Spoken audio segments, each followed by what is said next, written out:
Hey guys, welcome to the third screencast on sustaining terrestrial biodiversity.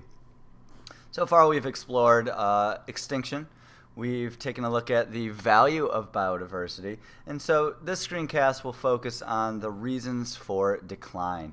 Why have the natural background extinction rates increased so significantly since human arrival, right? What human activities specifically are causing the accelerated loss of species on planet Earth?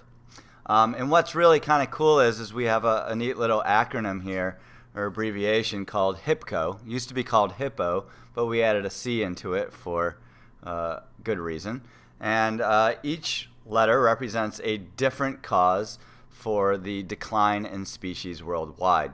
What I like about this in particular is that they're actually sort of arranged in order of magnitude. So in terms of at least the first two, habitat alteration is the number one cause for species loss worldwide. So yes, the destruction of habitats, but you need to be more specific than that. You know, if you just simply state habitat destruction is the reason why a species X, is going extinct, well, why is that, or how is that habitat being destroyed?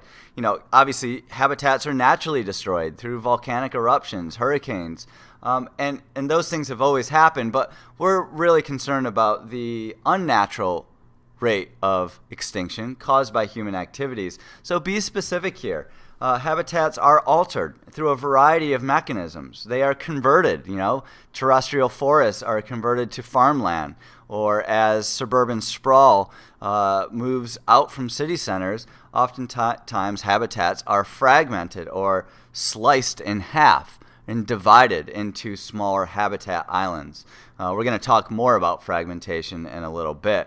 Also, habitats are simplified, right? So if you have a standing forest, one in which there's an uneven age of a variety of species of different ages providing a whole lot of ecological niches and habitats, which is then made simple by maybe converting that heterogeneous landscape into a homogeneous landscape by turning a natural forest into a tree farm. Well, that's not necessarily going to suit the needs of all wildlife in that particular habitat. So simplification can also reduce biodiversity as well.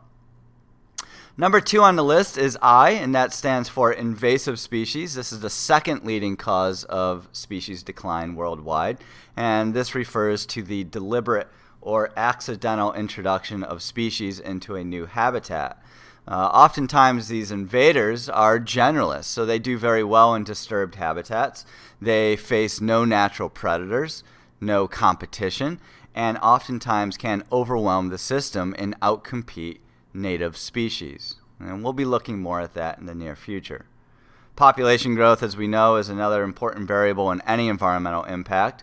Pollution we'll be exploring later this year, as pollutants have a tendency sometimes to accumulate between one trophic level to the next, and increasing the toxins and concentration of various pollutants. Climate change was recently added to this list because, as we know, as the world warms, there are going to be some dramatic shifts where some species will need to perhaps migrate northward in an effort to respond to the changing climatic belts that will be moving poleward as well.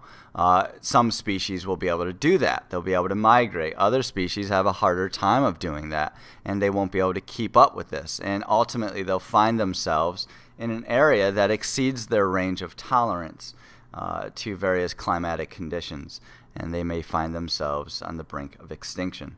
You only have to think of course, the polar bear in that particular case. The final one is the O factor, which I want to focus on for a little bit here. And of course, that refers to over-harvesting or overconsumption. And more often than not, this is referring to the illegal trade and harvesting and sale of endangered species. And we call that process, or sometimes when it's illegal, poaching. In fact, poaching can be an extremely lucrative business. Looking at the black markets, it's third on the list, only next to drugs and illegal sale of weapons. So there's a lot of money to be made here, and as a result, there's a lot of incentive to illegally kill, capture, and sell wild species. If you look at some numbers, it's pretty fascinating to think about how much money can be made here. Right, a live mountain gorilla, for example, is worth $150,000. A pelt of a critically endangered giant panda is worth $100,000. That's a lot of money, and so you can see why, especially in those countries that are often impoverished, there's going to be a lot of demand and a lot of illegal poaching occurring. And oftentimes, we're pretty quick to point a finger to these impoverished people and their activities and those that are contributing to this poaching. But in actuality, this market, it hasn't been created unless it wasn't for a demand coming from more developed countries. So as a result of that, there's been some international policies that have been created in an effort to reduce that demand and in an effort to curb illegal poaching. One of the most far-reaching international policies designed to protect endangered or threatened wild species was the signing of CITES, and CITES stands for the Convention on International Trade in Endangered Species.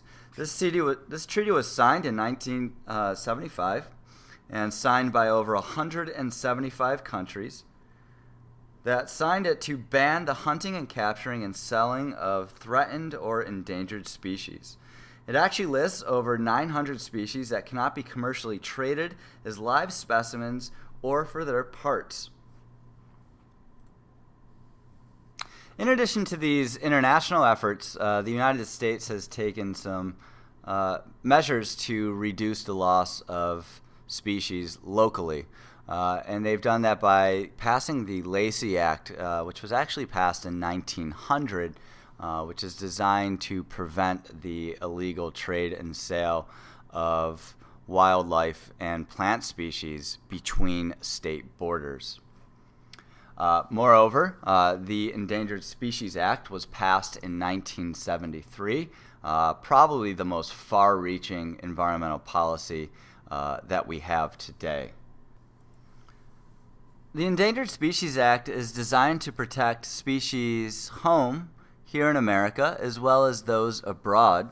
And it actually charges two federal agencies with protecting these species. The National Marine Fisheries Service as well as the National Fish and Wildlife Service are in charge of identifying and listing all of those species threatened and or endangered. So not only does that list prevent those species from being sold illegally, but it goes one step farther, and perhaps the crux of the policy is the fact that it not only protects those organisms and those species, but it's designed to identify and protect their critical habitat. The listing of species on the ESA is based on biological factors alone. In other words, despite the economic or political factors, the decision should be made solely on the biological factors. Once listed on this list, the species then are to have an active recovery plan implemented for them. In other words, which habitats will they be protecting? What are the critical habitats? Maybe they're going to try to reintroduce these species into a new ecosystem, or perhaps utilize certain different mechanisms of artificial breeding.